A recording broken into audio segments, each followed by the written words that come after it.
Donc,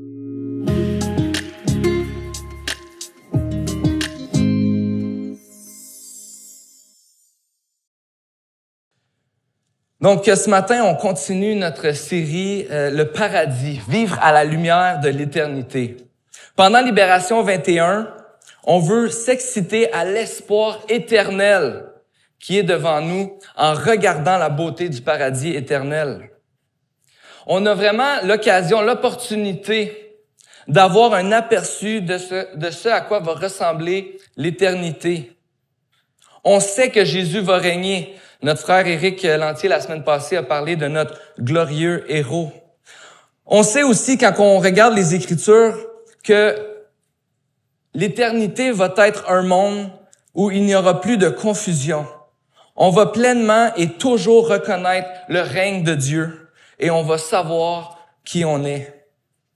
Pouvez-vous vous imaginer un monde sans confusion? Est-ce que ce ne serait pas la quête de chaque être humain? La paix intérieure, sentiment d'être à la bonne place, accomplir ses rêves, contribuer à quelque chose de plus grand. Désir d'un monde meilleur, sans conflit, sans injustice. Toutes ces choses sont des échos qui font partie de cette quête qui nous pointe vers un endroit que nous cherchons tous. Ce que certains appellent, ce qu'on pourrait appeler le paradis. Mais qu'est-ce que la Bible nous dit sur l'éternité? Sur ce à quoi ça va ressembler? Parce que bien que souvent ici sur cette terre, on rêve à ces choses, on rêve d'un monde sans confusion, est-ce possible de s'imaginer vivre dans un monde où il n'y a pas de confusion? Et j'aimerais vous lire un passage ce matin dans l'Apocalypse au chapitre 21. Où l'auteur a cette vision, il voit quelque chose, il voit à quoi ressemble l'éternité. Puis il dit au chapitre 21 de l'Apocalypse, au verset 1, « Puis je vis un nouveau ciel et une nouvelle terre, car le premier ciel et la première terre avaient disparu et la mer n'existait plus. Je vis descendre du ciel d'auprès de Dieu la ville sainte, la nouvelle Jérusalem, préparée comme une mariée, qui s'est faite belle pour son époux. J'entendis une voix forte venant du ciel qui disait, « Voici le tabernacle de Dieu parmi les hommes. Il habitera avec eux. Ils seront son peuple et Dieu lui-même sera avec eux. Il sera leur Dieu. Il essuiera toute larme de leurs yeux. La mort ne sera plus. Il n'y aura plus ni deuil, ni cri, ni douleur. Car ce qui existait avait disparu, avant a disparu. Celui qui était assis sur le trône, celui qui était assis sur le trône dit, voici que je fais toutes choses nouvelles. Il ajouta, écris cela car ces paroles sont dignes de confiance et vraies. Puis il dit, je suis l'alpha et l'oméga, le commencement et la fin. À celui qui a soif, je donnerai à boire gratuitement de la source d'eau de la vie. Le vainqueur recevra cet héritage. Je serai son Dieu et il sera mon fils. Et il termine en donnant cet avertissement à ceux qui ne vont pas avoir cette relation avec lui. On va voir ça ce matin, mais il dit, quant aux lâches, aux incrédules, aux pécheurs, aux abominables, aux meurtriers, à ceux qui vivent dans l'immoralité sexuelle, aux sorciers, aux idolâtres et à tous les menteurs, leur part sera dans l'étang ardent de feu et de soufre. C'est la seconde mort. Mais voici cette image que Dieu nous donne, en fait, de ce à quoi va ressembler l'éternité. Un monde où il n'y a plus de confusion. Un monde où c'est clair que c'est Dieu qui règne. Un monde où il n'y a plus de douleur, plus de souffrance, plus de pleurs, plus de mort. Le péché aura été vaincu et dans ce monde, il ne sera plus présent. Mais cette recherche et ces désirs à l'intérieur de nous de vivre cette absence de confusion laisse souvent place au découragement. On désire un monde meilleur où tout le monde est en paix, où il n'y a pas d'injustice, Nous-mêmes, on cherche à avoir de bonnes relations avec les gens autour de nous, mais bien souvent, c'est la confusion qui va régner. La haine et la guerre dans un monde qui proclame la paix comme peut-être jamais dans l'histoire. Un rêve d'absence d'intimidation. La solitude alors qu'on semble avoir tous les outils pour être connecté comme on n'a jamais pu l'être. La difficulté à exprimer nos sentiments. Est-ce que ça t'est déjà arrivé d'être au travail une journée puis d'avoir hâte de voir ta femme, ton mari le soir, puis hey, j'ai hâte de passer un bon temps avec lui ou avec elle, j'ai hâte de pouvoir vraiment lui dire, de la prendre dans mes bras puis lui dire à quel point que je l'aime. Puis là tu rentres à la maison, puis c'est comme si tout d'un coup tu sais pas t'exprimer. Tout d'un coup il y a un petit quelque chose qui se passe, puis là boum, dans le temps de le dire, tu t'es chicané avec ta femme puis toute la journée tu avais hâte de lui dire je t'aime. On vit toutes sortes de petites situations comme ça dans le quotidien qui démontrent à quel point la confusion peut régner dans nos vies. Mais la plus grande confusion de l'humanité est de répondre à la question « Qui suis-je? Qui suis-je? » En effet, on passe notre vie à essayer de répondre à cette question « Qui suis-je? » Et le problème de l'humanité, c'est qu'on a dit à Dieu « Je vais répondre à cette question-là sans toi. » Parce que la Bible nous montre que dans un monde parfait, les humains connaissent Dieu et savent qui ils sont. Par contre, on a dit à Dieu, j'ai pas besoin de toi. J'ai pas besoin de toi pour répondre à cette question-là. Je peux trouver ma propre identité dans ce que je fais. Je peux trouver ma propre identité dans ce que je fais qui va me donner, ce que je vais déterminer qui va me donner de la valeur, qui va me donner de la sécurité ou qui va me donner un sentiment d'intimité. C'est ce que je fais qui détermine qui je suis. Et d'une part, on est très indépendant à vouloir déterminer pour nous-mêmes qui on est. Mais d'une autre part, on a besoin des uns des autres pour y arriver. Imaginez-vous ce matin si on faisait un petit jeu ensemble. À la jeunesse, là, il y a souvent des jeux comme ça. On tasse les chaises, puis là, on fait des jeux. Si vous voyez la story de la jeunesse cette semaine, là, il y avait un jeu vraiment fou. Ils mangeaient des beignes avec des... En tout cas, c'était vraiment... J'essaierai pas de le faire, je vais me blesser. Mais imaginez-vous ce matin, là, je dis, OK, là, on va faire un jeu ensemble. On va tout enlever les chaises, on va les mettre sur le côté. Puis là, on va faire un gros cercle. Puis tout le monde entre nous, on doit fitter dans ce cercle-là. Mais au milieu de ce cercle-là, on va faire un petit cercle. Juste un petit cercle, puis il y a de la place pour une seule personne dans toute la salle. Et c'est la personne qui est dans le milieu du cercle, qui arrive à être dans le milieu du cercle, c'est elle qui détermine toutes les règles du jeu. C'est elle qui détermine comment les autres vont se comporter. C'est elle qui va déterminer qu'est-ce que les autres vont lui dire, qu'est-ce que les autres vont lui faire. C'est cette personne-là qui est dans le milieu du cercle qui va déterminer qu'est-ce qui est bien puis qu'est-ce qui est mal. Qui va déterminer ce qui va lui apporter de la joie, du bonheur. Qui va déterminer comment elle va gagner le jeu puis comment les autres vont se traiter entre eux. Puis là, je dis go. Bon, il y en a peut-être qui vont comme se tenir dans le coin et vont dire, moi, je vais pas m'essayer. Mais dans notre cœur, je pense que chacun d'entre nous, on a ce désir en nous d'avoir cette place-là au milieu du cercle. Puis qui dit, c'est moi qui va décider qu'est-ce qui est bon pour moi puis qu'est-ce qui est bon pour les autres. Puis c'est moi qui va décider comment les autres vont me traiter. Je pense pas que c'est difficile d'imaginer. Je pense pas que c'est difficile d'imaginer la déception, la souffrance, la domination, la colère. Peut-être même la haine qui va se produire dans ce jeu-là. Alors, si je trouve mon identité dans ce que je fais ou dans ce qui me donne de la valeur, de la sécurité, de l'intimité, si c'est moi qui décide qui je suis, ce qui est bon pour moi,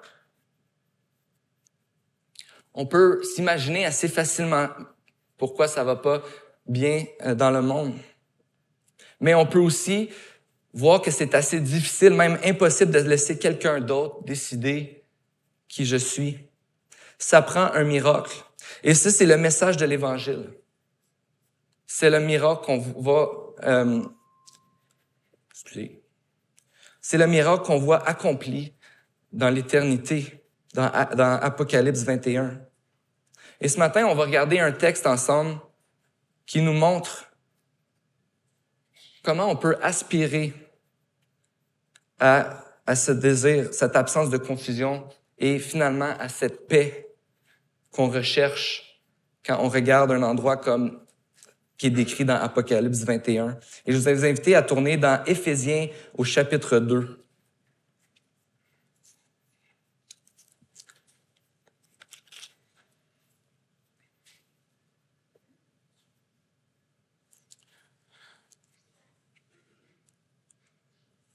Dans Éphésiens au chapitre 2, à partir du verset 14, on peut lire. En effet, il est notre paix. Lui qui des deux groupes n'en fait qu'un et qui a renversé le mur qui les séparait, la haine.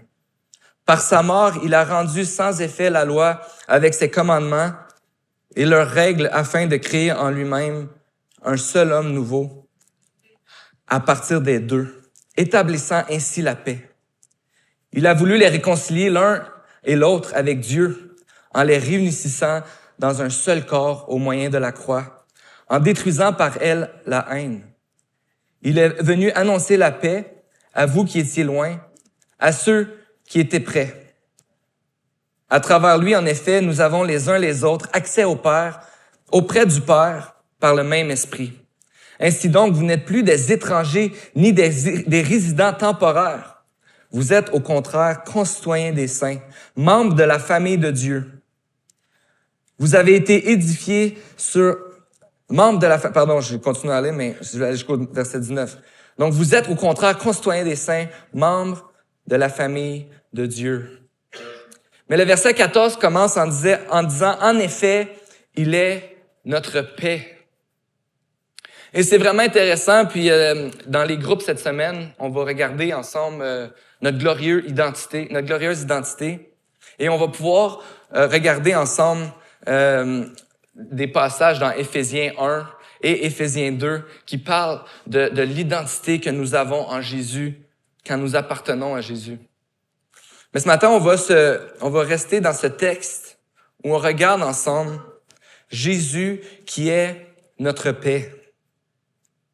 Jésus qui nous donne une paix, qui nous réconcilie et qui nous dit qui nous sommes.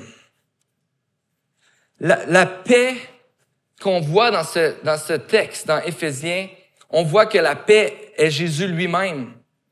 Jésus est notre paix et il nous donne la paix. Et la Bible aborde beaucoup le terme de la paix. Et c'est important de comprendre que la paix dont nous parle la Bible comporte plusieurs éléments. Quand on parle de paix dans la Bible, on parle certainement de l'absence de conflit, de l'absence d'hostilité entre deux parties, donc pas de guerre, pas de conflit relationnel. Mais la paix dans la Bible comporte un sens de repos. Un repos possible parce qu'on n'a plus besoin de travailler pour notre joie, pour notre abondance, pour notre identité. Parce que la paix qui nous est donnée, qui nous est communiquée dans la Bible, c'est l'abondance de tout ce que Dieu veut nous donner. Quand on a la paix, on obtient tout, on comprend et on croit toute la valeur que l'on a. On obtient notre sécurité. On sait où se trouve notre sécurité et on est complètement aimé. L'état de la paix, c'est ce que nous avons tout. L'état de la paix, c'est ce que nous avons tout ce que nous avons de besoin et tout ce que notre cœur désire. Voilà la paix dont parle la Bible. Elle nous dit qui nous sommes. Elle répare nos relations brisées. Elle adresse les injustices. Elle brise la haine. Elle nous met en sécurité. C'est cette paix qu'on recherche tous quand on cherche à répondre à la question « Qui suis-je » Alors que sans Dieu, on voit que notre monde manque de paix, que nous manquons de paix, c'est parce qu'on ne la cherche pas à la bonne place. Et c'est là toute l'importance de porter notre espoir dans l'éternité à venir. Parce qu'on voit dans un texte comme Apocalypse 21, on voit qu'à la fin, dans l'éternité, il va y avoir cet endroit, cet état où la paix va régner pour toujours. Et ici, dans Éphésiens, on voit que la paix dont on a besoin, c'est Jésus. Jésus est notre paix. Jésus vient établir la paix. Mais comment est-ce qu'il fait ça? Jésus vient établir la paix par sa mort à la croix. Son sang a coulé à la croix pour nous sauver de notre tentative de trouver la paix sans lui. Cette tentative de trouver la paix sans lui, c'est ce qu'on appelle la rébellion. C'est qu'on s'est rebellé contre Dieu. Mais à la croix, Jésus est venu mourir à notre place. Lui qui n'avait pas connu de haine dans son cœur. Lui qui s'était pas rebellé. Mais pourtant, il a payé le prix que nous méritions de payer pour que nous, on puisse goûter à la paix que lui méritait. Que nous, on n'aurait jamais pu goûter sans lui. Et cette paix que Jésus nous donne, le texte nous dit qu'elle nous réconcilie. Cette paix nous réconcilie. En fait, c'est de cette manière-là que Dieu va chasser la confusion dans nos vies, en nous réconciliant. C'est-à-dire en rétablissant les choses comme elles devaient être avec Dieu et avec les autres, en nous disant qui nous sommes. Tout d'abord, Jésus, notre paix, nous réconcilie avec les autres. Quand on goûte à sa paix, on reçoit de Dieu tout l'amour qu'on a besoin pour pardonner, pour considérer les autres, pour servir, pour voir les besoins autour de nous. Quand on reçoit la paix de Jésus, on n'a pas besoin de passer notre temps à chercher notre paix ailleurs. En d'autres mots, on n'a pas besoin de passer notre temps à chercher à être au centre du cercle. Parce qu'on sait que Dieu est au centre du cercle, qui nous donne tout l'amour qu'on a de besoin, qui nous a donné toute l'approbation qu'on avait de besoin, que Dieu est notre sécurité pour l'avenir, que Dieu nous donne toute la valeur dont on a recherché toute notre vie. Quand on goûte à la paix de Dieu, on n'a pas besoin de passer notre temps à chercher la paix. Alors, ça nous permet, et Dieu nous donne tout ce qu'on a besoin pour pouvoir être attentif et aimer en retour. Parce qu'on sait que Dieu est au centre et on est prêt à l'écouter. Et ce que Dieu nous demande, si Dieu était au centre dans notre jeu ce matin, ce qu'il nous demanderait, ce serait certainement de l'adorer. Et comment Dieu nous demande de l'adorer? Mais c'est en aimant notre prochain, en faisant du bien autour de nous. C'est sûr que ce matin, quand on parle de réconciliation, quand on parle de conflit, quand on parle de brouillard, de confusion, je suis certain que ça peut soulever dans chacun d'entre nous des moments de souffrance dans nos vies, des moments de blessures, des moments difficiles. Parce que c'est sûr que dans ce monde de confusion, on a tous, et je dirais plusieurs d'entre nous, mais probablement tous, été blessés. Et c'est presque certain que les gens qui devaient nous aimer le plus ont manqué d'amour envers nous. Peut-être que tu as vécu des blessures profondes dans ta vie qui rendent tes relations extrêmement difficiles. Mais dans Éphésiens 2, je suis convaincu que Paul, l'auteur, est en train de nous raconter un miracle, le miracle de la grâce, le miracle de la réconciliation. C'est Dieu qui a envoyé Jésus, notre paix, pour mourir sur la croix pour qu'on puisse être réconcilié avec lui et réconcilié avec les autres. C'est pas quelque chose qu'on peut accomplir de nos propres forces. Le fait que tu peux dire ce matin que Jésus est ta paix, c'est un événement divin que Dieu a opéré pour que tu puisses être réconcilié avec lui. Parce que la Bible nous dit que la conséquence du péché, c'est la mort. On était séparés de Dieu. Il n'y avait pas de possibilité d'avoir cette relation avec Dieu.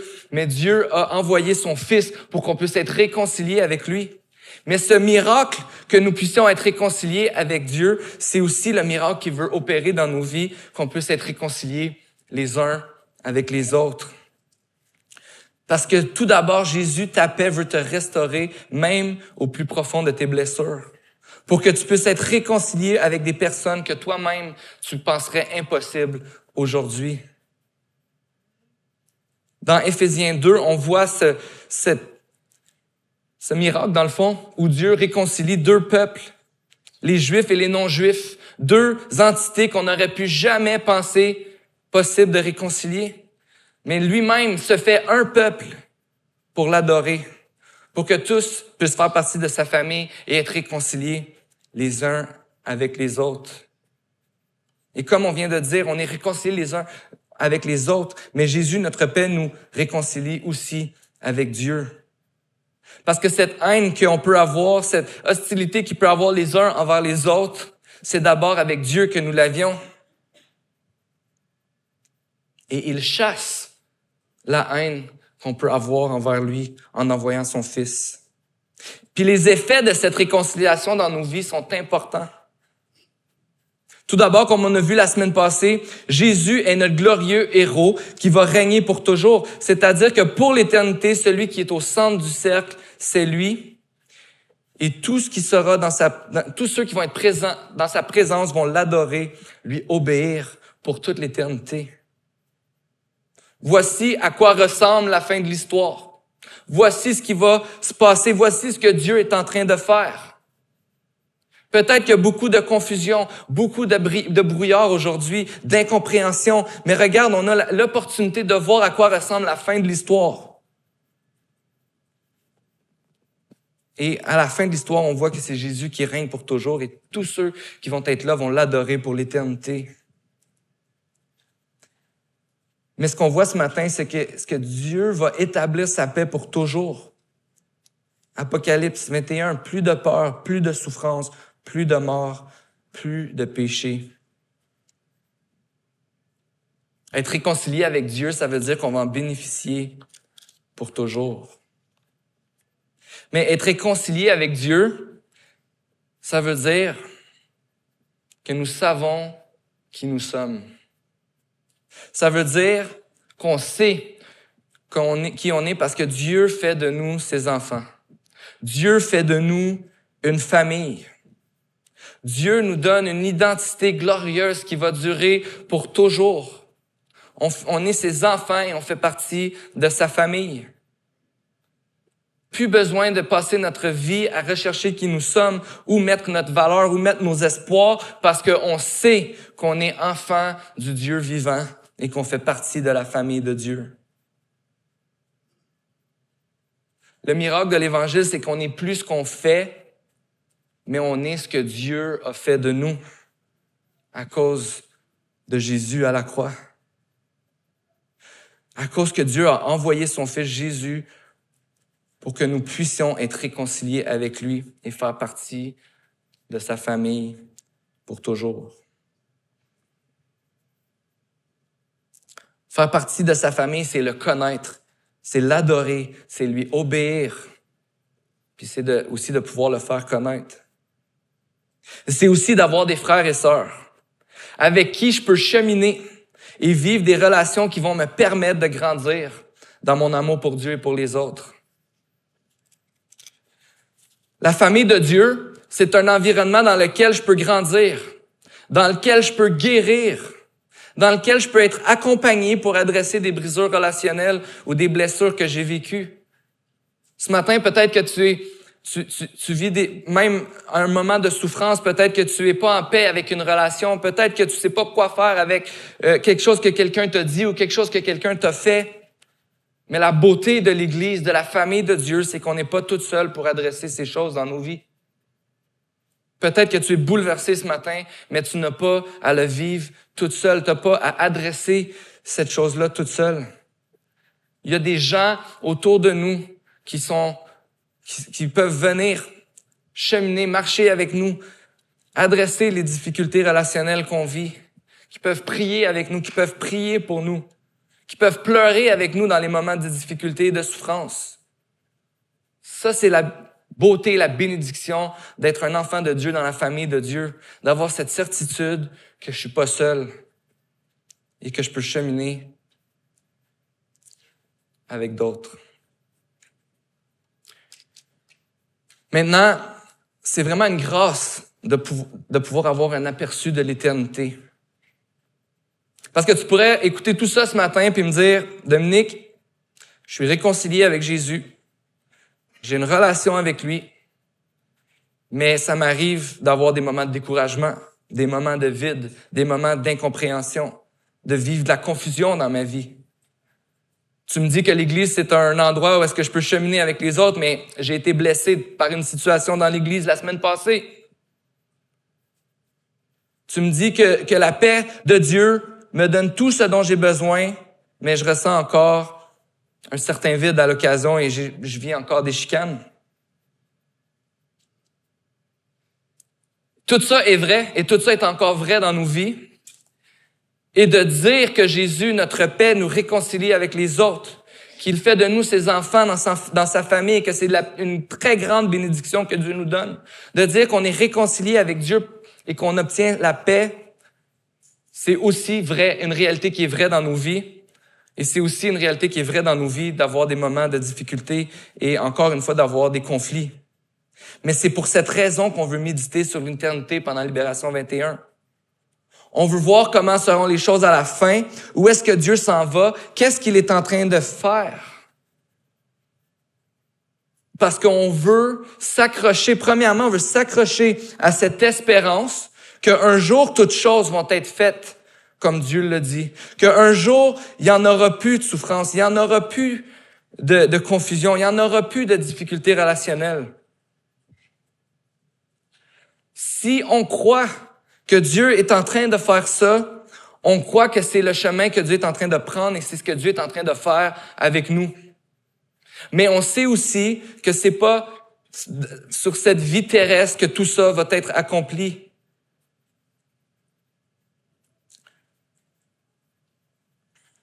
Mais ce que la Bible nous enseigne, c'est que bien que l'on a déjà obtenu la paix de Dieu, elle ne fait pas encore complètement effet dans nos vies. Bien que nous pouvons nous réconcilier les uns avec les autres, nous ne sommes pas encore complètement débarrassés de la colère, la haine, de notre capacité de bousiller des relations.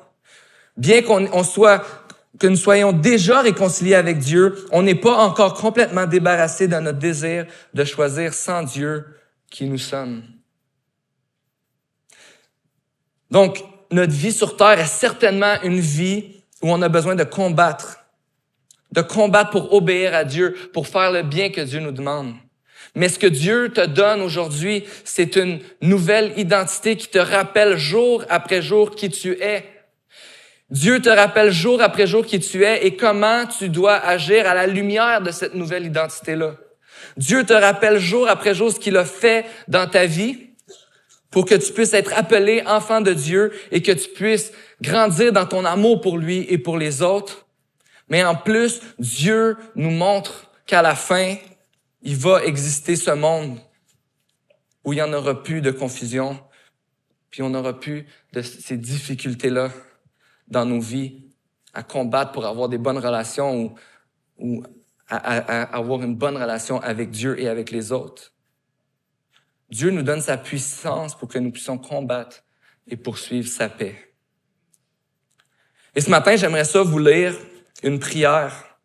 Une prière qu'un homme a écrite le 11 septembre 2009. Donc, c'était en souvenir des événements du 11 septembre 2001.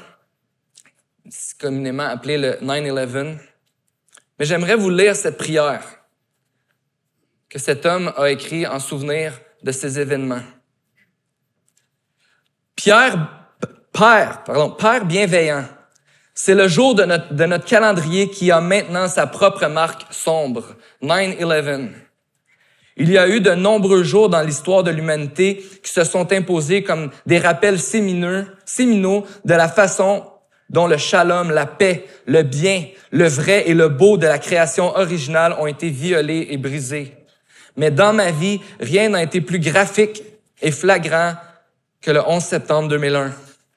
Alors que je me souviens de ce jour de terreur et de profond chagrin, je me souviens de toi, Seigneur Jésus, et je me réjouis avec une joie encore plus grande et une espérance intense, car toi, Jésus, tu es le prince de la paix, celui qui est venu pour faire toutes choses nouvelles, pour restaurer les choses brisées, pour apporter à la nouvelle création le délice de l'ancienne décadence de la création.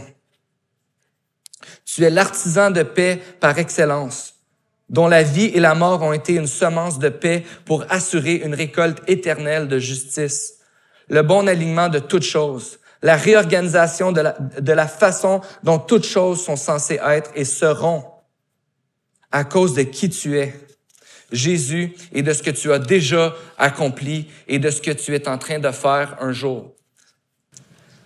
Un jour, il n'y aura plus de mort, de deuil, de cris ou de douleur. Il n'y aura ni terreur ni larmes. Il n'y aura plus de brisures, plus de chagrin, ni même de brûlure d'estomac. Plus de trafic d'êtres humains, ni même de caries dentaires. Plus de guerre, ni même d'inquiétude. Plus de mal, ni même d'envie. Plus de pauvreté, ni même de bouderie. Plus d'injustice, ni même de chiolage. Plus de pas encore, pas assez ou pas maintenant. Ainsi, nos actions en toi, Roi Jésus, ne sont pas vaines. Grâce à toi, nous pouvons et devons vivre comme des artisans de paix, semant la paix de l'Évangile du royaume, avec l'assurance absolue qu'une moisson de justice est en train de s'élever et sera récoltée. Nous te louons car ton nom est rédempteur, réconciliateur, restaurateur. Nous crions vraiment fort, Maranatha, viens Seigneur, Jésus, viens. En attendant ce jour, donne-nous toute la miséricorde, la grâce et la paix dont nous avons besoin pour ce jour. Alors nous prions Amen avec joie et espérance. Voici la paix qui nous dit qui nous sommes, qui chasse toute confusion et que nous allons bénéficier pour l'éternité. Prions ensemble.